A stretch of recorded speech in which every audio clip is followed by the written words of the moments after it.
today, tonight, wherever you are. We had a global internet problem, and which was just solved. So thank you again for your patience, and welcome to Building Human Solidarity, the Voices of Women.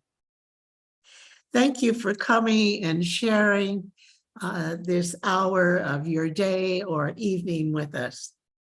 Before we begin, I want to offer an interfaith prayer for girls and women in particular. O great compassionate one, Yahweh, Allah, Creator God of many names, we acknowledge you within us and among us today. And we pray that you make all girls and women aware of your presence within them, of the power, of the comfort, the tender love, the brilliance, the ability to go on and to make a difference. We ask this in the name, in all your names. Amen.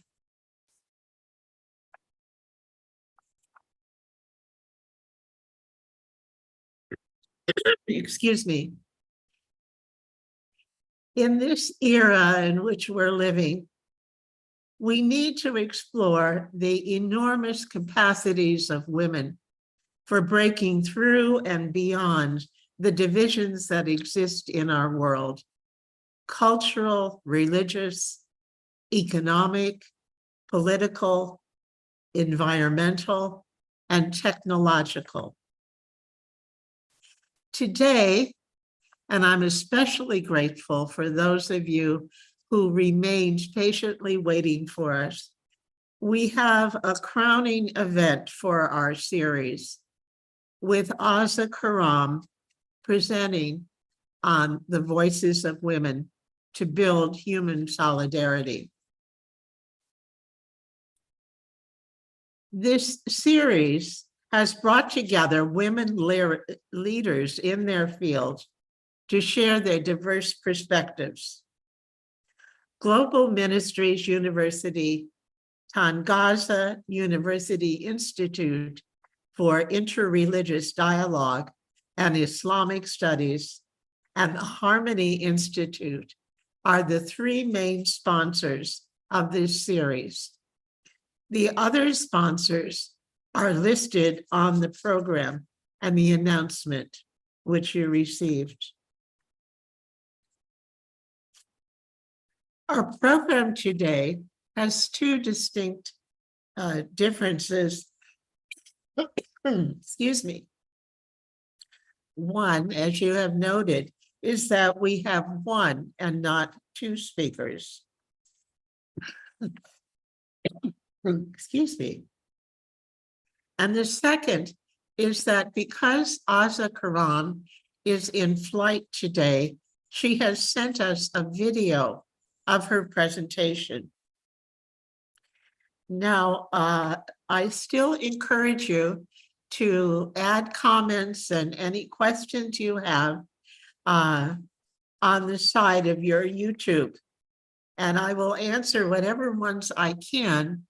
And we are going to be delighted to have Aza Karam in person for a presentation during our conference, and there will be a respondent who will be Rabbi Ilana Goldhaven Gordon.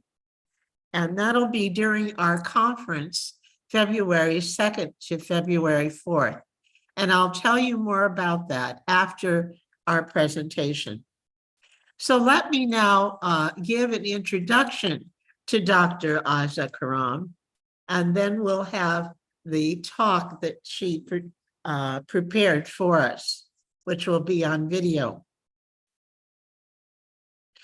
Professor Dr. Aza Karam serves as the Secretary General of Religions for Peace, the largest multi-religious leadership platform with 92 national and 6 regional councils, all of them interreligious. She also holds a professorship of religion and development at the VRI, not free, but VRI University in Amsterdam, in the Netherlands, of which she is a citizen.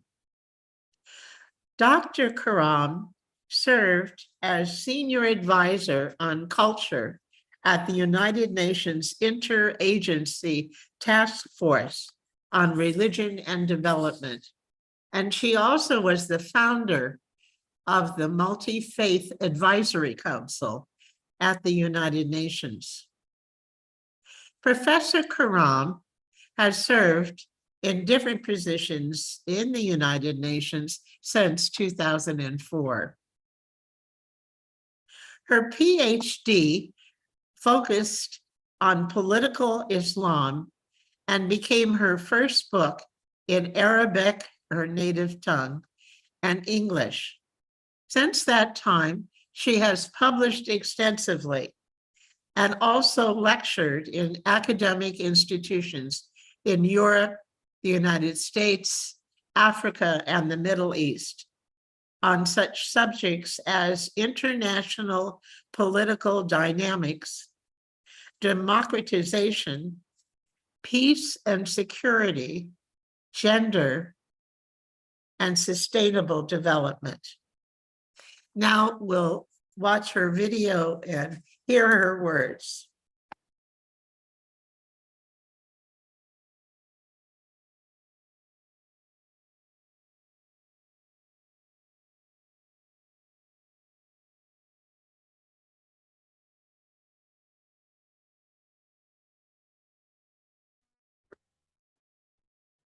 Assalamu alaikum. Greetings of peace to one and all. Thank you for this opportunity to give a short presentation on the voices of women, specifically human solidarity and walking together in the light of Laudato Si and Fratelli Tutti. There are many linkages between Laudato Si and Fratelli Tutti. One in particular stands out when I think of women's voices as the building blocks and the megaphone leading human solidarity and serving human solidarity. I specifically am referring to a quote whereupon it says, "In the face of many petty forms of politics focused on immediate interests, I would repeat," and this is Mr. Gabriel Lopez Santamaria.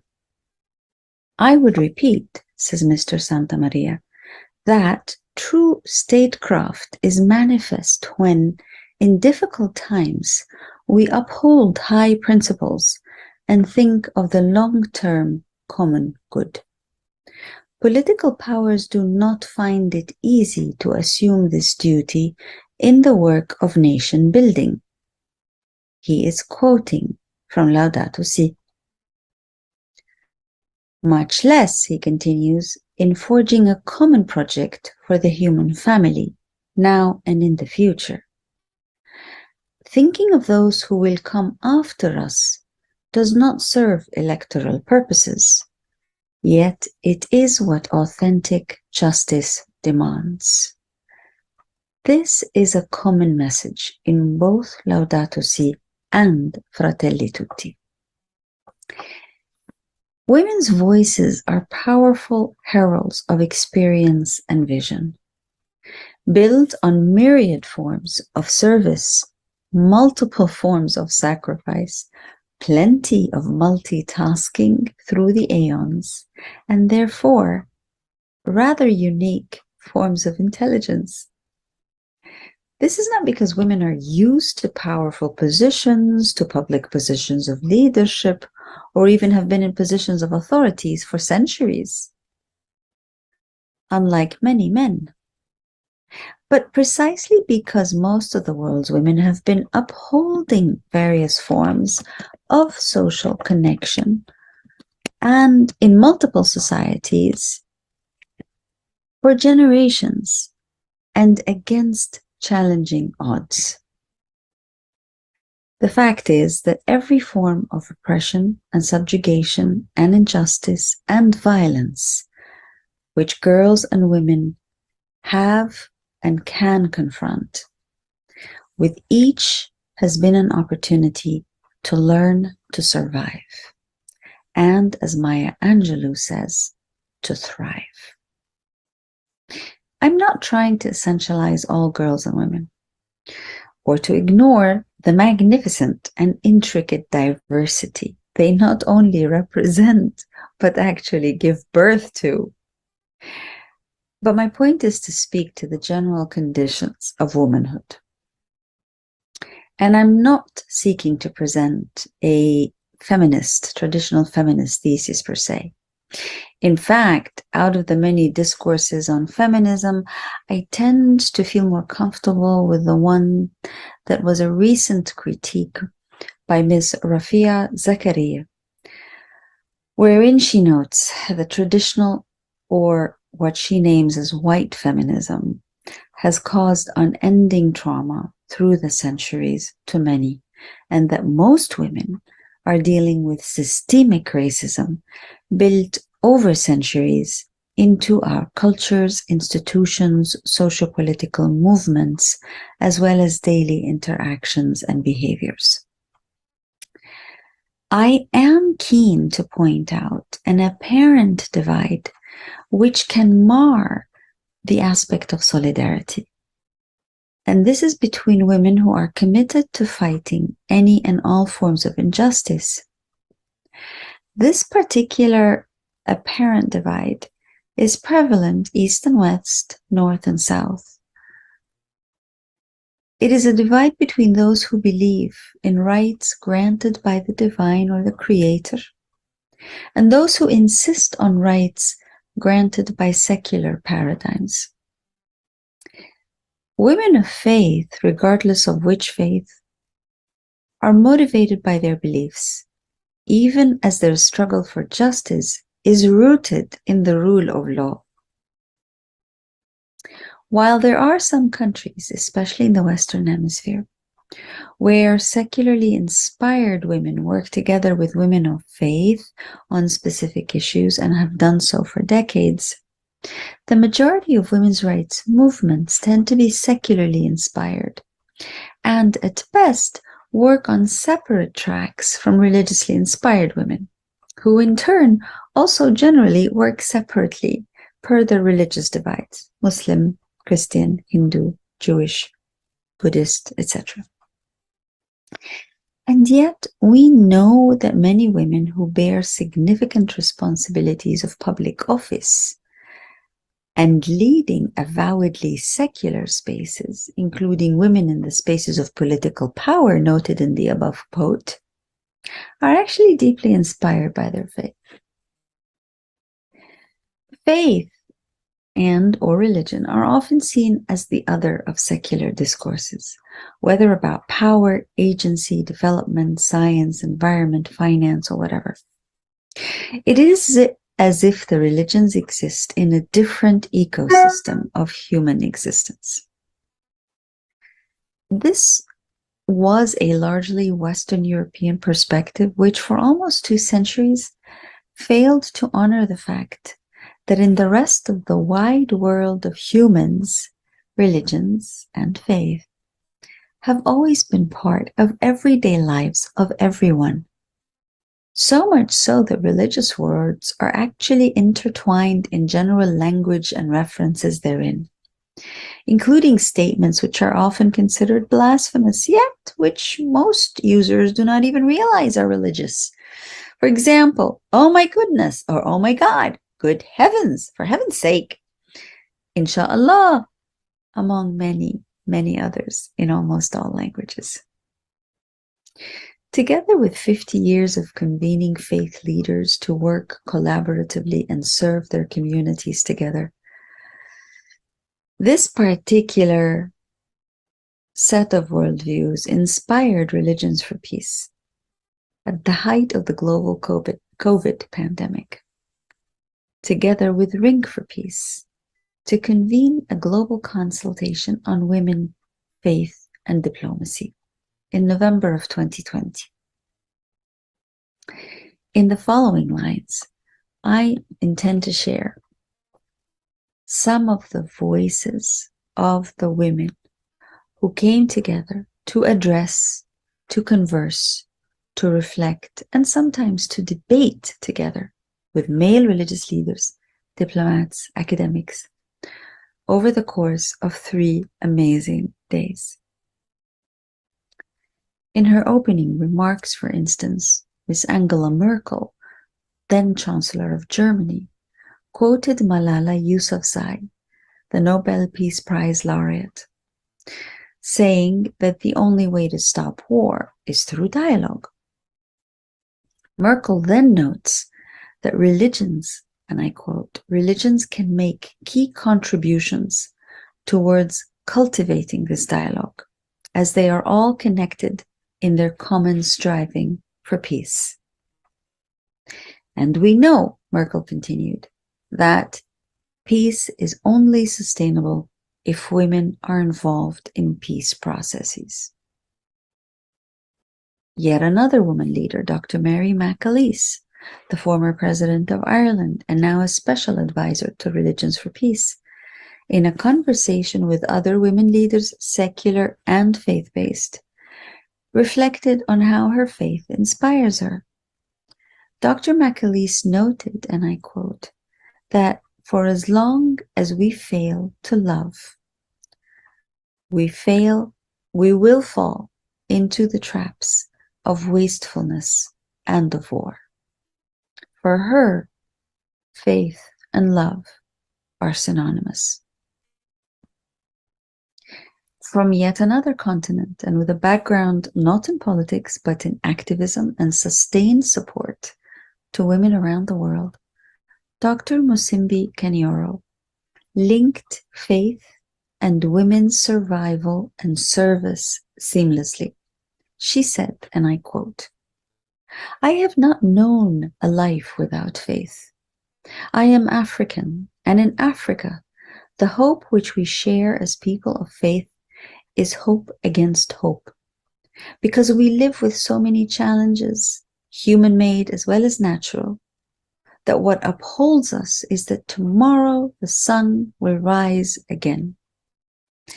My faith," continues Dr. Kenyoro, "is sustained by the people that God sends my way. And in the last 30 years, they have been women from every faith, from every background. And it is their stories, more than even the written scriptures, that have actually sustained my faith." Each of the women speakers at this seminal gathering, which defied the challenges of COVID-19 lockdowns by bringing thousands together virtually on a daily basis, each of them spoke powerfully of their faith. But they also acknowledged and warned of the harm done in the name of religions. Their articulation of their faith is not a naive one. It is neither overlooking nor silencing the harm being done. Rather, theirs is an insistence on reclaiming their faith as the means to inform leadership, bring about justice, and realize healing love.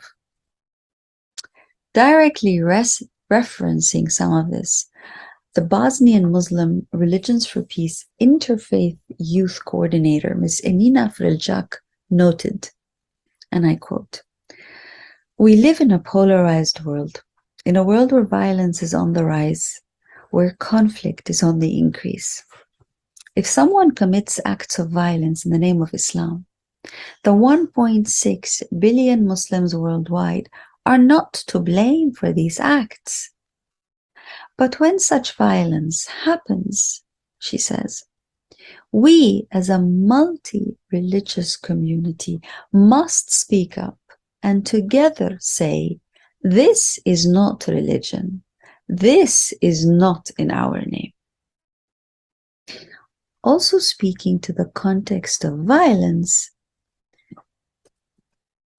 from India, pediatrician, child rights advocate, and director of Hindu Shanti Ashrams, Dr. Vinu Aram, notes that in the midst, and I quote, that in the midst of polarization and violence, we are finding intersections between governments, faith communities, and the voices of women coming from their own vision of the world. Faith can solve the challenges that humanity faces. Bishop Margot Casement, a Lutheran theologian, who was elected to lead the Evangelical Church in Germany, which is a federation of Protestant church bodies, till 2010, and retired in 2018 after serving as a Reformation ambassador for the 500th anniversary of Reformation. Bishop Casement now also serves as an honorary president of Religions for Peace.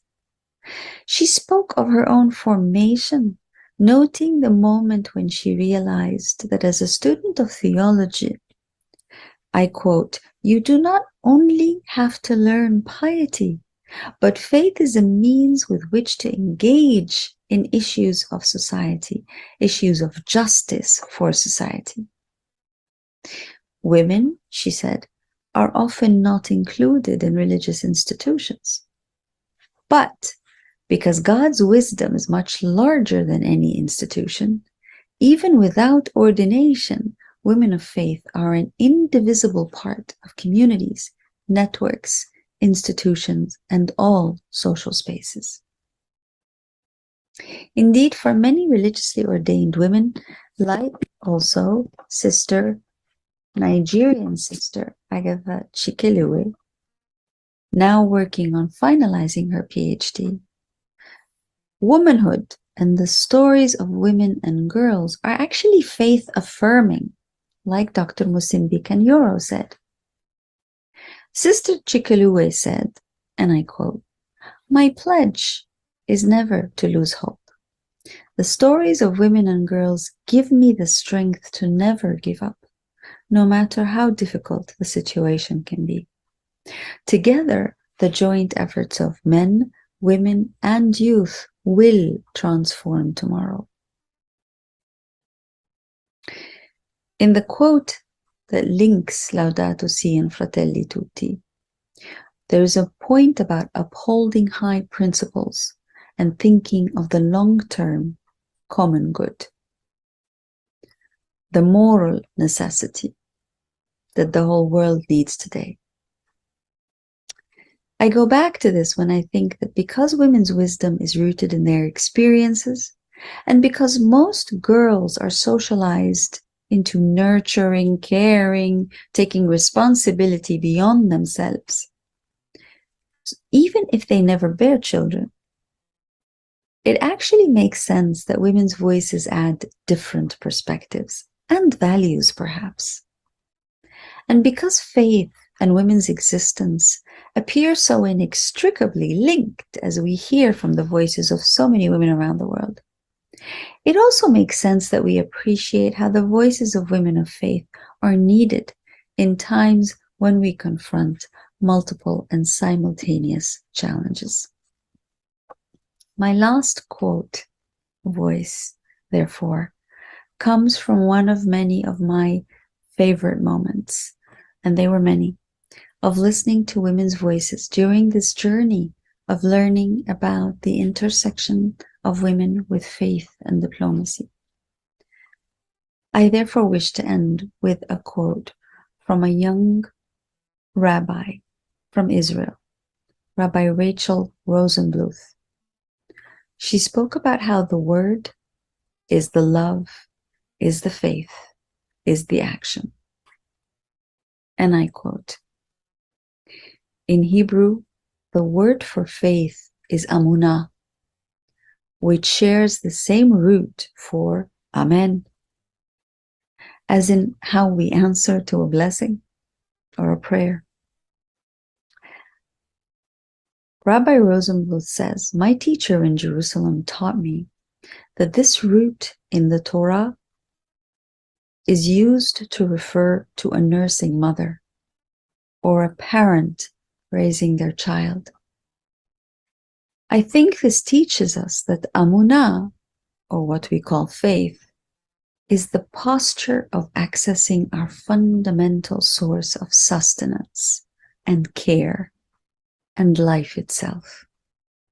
It is like a leaning into that which nurtures and supports us and acting out of the strength and conviction that that provides. End of quote. And end of my presentation. Thank you.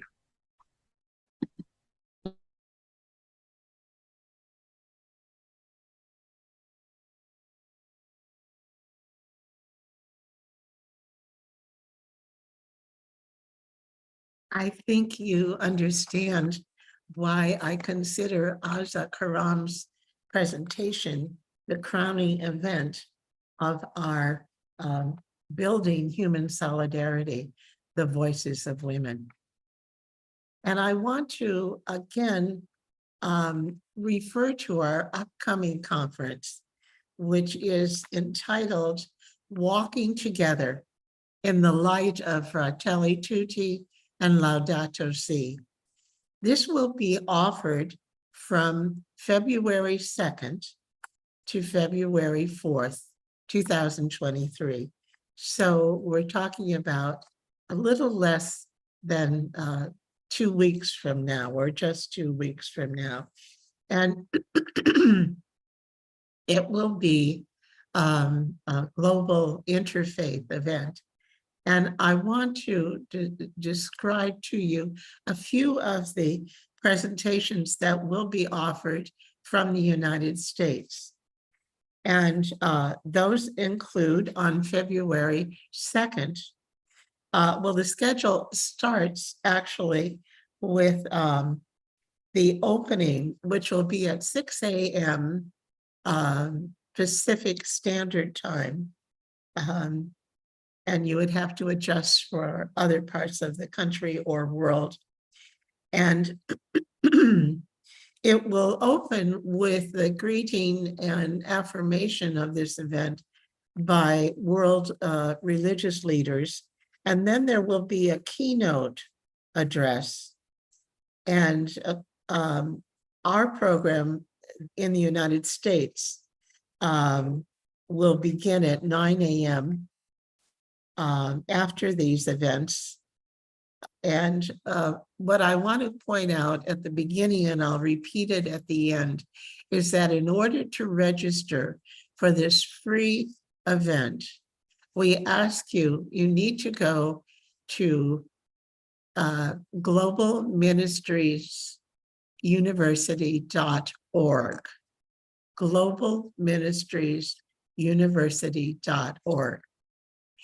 So on the first day of the conference, after the opening and keynote at 6 a.m. Pacific Standard Time, we have a panel at 9 a.m. speaking to some effective strategies for controlling climate change.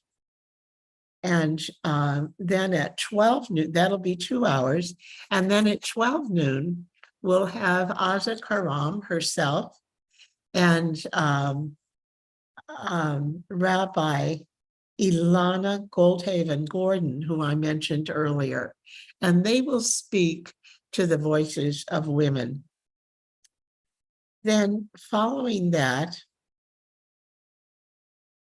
at 3 o'clock, we have a panel addressing immigration at the U.S. southern border. On February 3rd, just to give you some of the highlights, at 7 a.m., we'll have a recap, both from the events and seminars that are occurring in Africa, and also those that occurred in the United States. That'll be from 7 to 8. And then at 10, we're fortunate to have Bishop John Stowe, who is the president of Pax Christi here in the United States. And he's going to speak to the essentials of a just peace. And then at 12 o'clock noon, we have the Director of Advocacy for the Laudato Si global movement, who will be speaking. And at 2 o'clock that day, we have a presentation from a very dynamic interfaith group in the state of Washington that includes Indigenous people. And we will hear from them, and they will also speak to the doctrine of discovery, which is an oppressive perspective from the colonial powers in the 17th and 18th centuries, that is still in existence, the doctrine of discovery. And then finally, from 3 to 5 p.m. on the 3rd, we will have a panel addressing education for global citizenship from some marvelous leaders in the field of education. On Saturday, the conference will end by recapping what was occurring, the programs that were going on in Africa, and a summary of those in the United States. And then we will have 5 religious leaders offer comments from 8 to 9 Pacific Standard Time. So we hope you'll join us for that event. We've put a lot of work into it as the international team, and we're offering it at no cost. And there are important perspectives on our current global issues being offered. So I hope you'll be interested and join us for that program. Again, to register, you go to Global Ministries University to register for that event. So thank you so much. And we did have 2 comments on Aza Karam's talk, which highlighted their gratitude for doing this presentation. And then a comment, peace is only sustainable when women are involved in the process. And Pamela said that was well put. So please join us on the 2nd, 3rd, and 4th of February. All the best to each of you. Bye-bye.